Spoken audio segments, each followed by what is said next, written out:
Gemima Dark and the Arcanatorium. By Princess Indigo. Chapter 6. The Reluctant Guest. Where the devil have you been, Ampersand? I had to answer the phone myself on 3 separate occasions. You've been fornicating with Ammonite on your lunch break again, haven't you, you shameless girl? Said Wing Warden Clench, most put out. No more than usual, replied Ampersand nonchalantly. Which is usually quite a lot, remarked the Wing Warden with a curt exhale of breath.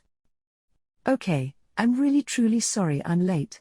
One of the escapees was decapitated by an air conditioning fan, and it took nearly 3 hours to get them out of the air duct, replied Ampersand, picking dried blood from her fingernails.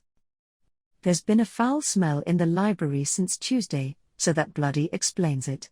At least it's not the cesspits again as usual, said Wing Warden Clench, looking for a specific post-it note on her desk, and failing to find it. Why did you want to see me, Wing Warden? Asked Ampersand at last. Found you. Madam Invigorator rang to inform me we have a new arrival today.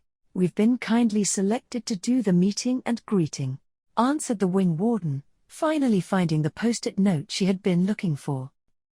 I wondered what that van was doing parked in the driveway honking its horn repeatedly, said Ampersand indifferently. You mean they're already here? Oh, for God's sake, wipe some of that filth off your face, and come with me, exclaimed the Wing Warden in disbelief. It's not my fault. When we pulled the corpse down, it leaked oomskar all over me. I was sick 3 times, replied Ampersand, licking her fingers, rubbing her face and then wiping her cheek with the cuff of her uniform, resulting in little improvement. You're just making it worse. Yelled the Wing Warden and gesticulated at the toilets, until Ampersand sullenly went inside, returning 5 minutes later, cleaner but with far messier hair. As Clench and Ampersand finally emerged down the steps of the Grand Victorian building, Rubella Curtsy ordered her own staff into action. And so it was, a rather forlorn Gemima Dark was persuaded to roll her wheelchair down the ramp onto the driveway of the Arcanatorium. Rubella carried 2 suitcases down from the van, set them beside Jemima's wheelchair and in a loud stage whisper said, I hope you're going to behave. And I hope your nipples fall off, replied Gemima sulkily.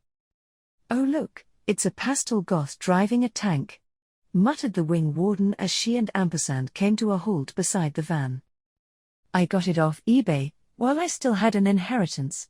Sadly it doesn't fire anti-personnel missiles or I'd have used them already, replied Gemima caustically, for her chair did indeed have tracks like a tank.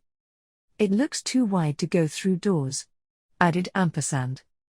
There's an app for that, obviously, retorted Gemima, with a great deal of scorn.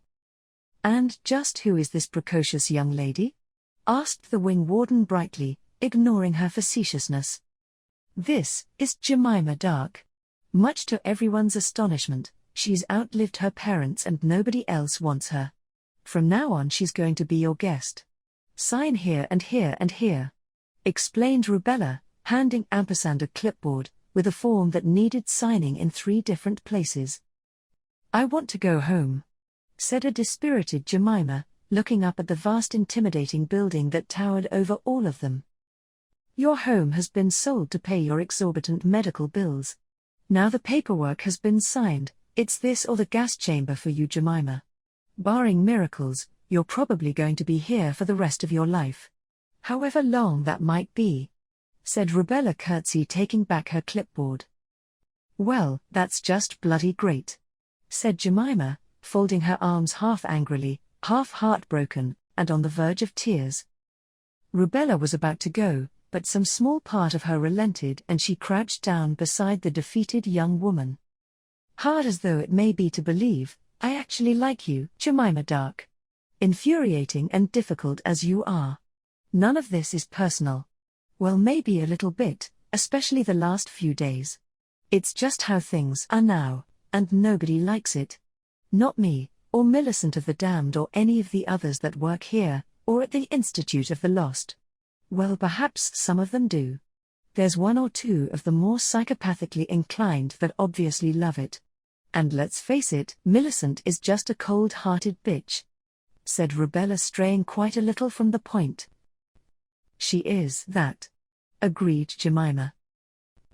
"The way everything is run brings out the worst of our natures, and we become more concerned with managing the horrendous workload and just trying to survive. Some of us take to being cruel and indifferent, like a duck to water, while others go home and cry their hearts out every night. These are very difficult times, and this building is all that's left of the safety net, Gemima, whether you like it or not," continued Rubella. "It's not bloody fair," protested Gemima bitterly. "Of course it's not fair.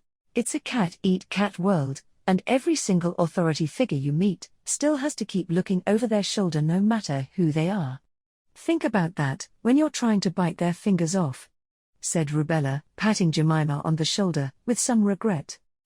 "Goodbye, Rubella," Gemima said finally after a long silence. "Goodbye, Gemima," replied Rubella as she turned to leave. "Good luck, and keep your wits about you, girl," she called out from the van, and then drove away and was gone. "Time to go inside, Gemima," said the wing warden, picking up one of the suitcases after another long silence. "I don't want to," answered Gemima quietly, feeling totally crushed. "Cheer up, Gemima, at least there's free food and board," added the wing warden awkwardly. "Terms and conditions may apply," interjected Ampersand. "Thank you, Ampersand. I'm sure you'll make some friends in here eventually. Just don't drink the tap water or you'll get hepatitis," advised the wing warden, leading the way to the wheelchair ramp as Gemima followed with great reluctance. "Don't cry, Gemima, I'll make some sandwiches and we can have supper together. Then you can watch me put a rotting corpse in the incinerator," consoled Ampersand, carrying the other suitcase, as Gemima burst into tears at the foot of the wheelchair ramp, and refused to go any further. "What kind of sandwiches?" asked Gemima suspiciously, and they went inside. You have been listening to Gemima Dark and the Arcanatorium by Princess Indigo. Read by Treacle81. The closing music is Marionette by Felix Arndt. From the Free Music Archive. Oh my god, that was so emotional, wasn't it? Rubella and Gemima almost became friends, then it was all over. I'm not surprised Gemima started crying. I cried a little too, and it's only a story. I got so wrapped up in the characters and everything about Jemima's plight. Even that bit about the air conditioning duct and Ampersand wiping her face. It just seemed so real, I could picture it so vividly. I think we're going to have another slice of lemon drizzle cake, after all that drama. It's also a perfect excuse to put the kettle on, and make another pot of tea. No, it's no bother, it's always a joy to have you round again. Now remember, don't be a stranger. See you next time. Lots of love and kisses, Treacle.